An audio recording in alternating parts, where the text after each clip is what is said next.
Peut-on devenir évitant au fil du temps? Oui, on peut devenir évitant au fil du temps. Le style d'attachement évitant n'est pas forcément inné ou figé dès l'enfance.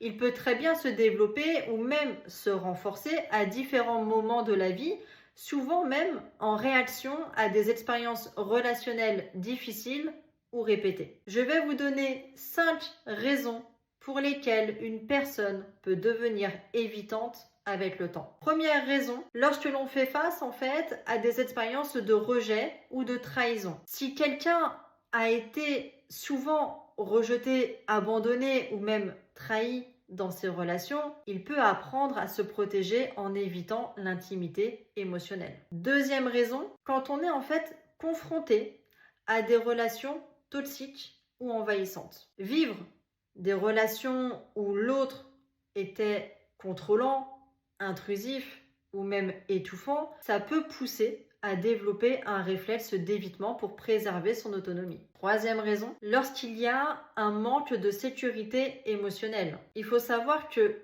même à l'âge adulte, si une personne ne se sent pas en sécurité dans ses relations, par exemple dans un couple instable ou peu soutenant, elle peut progressivement construire une barrière émotionnelle. Quatrième raison, je dirais suite à des modèles culturels ou familiaux. Grandir ou évoluer dans un environnement qui valorise la performance ou la retenue émotionnelle ou qui stigmatise la vulnérabilité, ça peut renforcer un style évitant. Cinquième raison, lorsqu'il y a une accumulation de blessures. Là aussi, il faut savoir que parfois, ce n'est pas un événement traumatique en particulier, mais ça peut être une accumulation de petites déceptions et frustrations relationnelles qui entraînent une fermeture progressive. Est-ce que on peut en sortir de ce style d'attachement évitant? Oui, ce style peut aussi évoluer.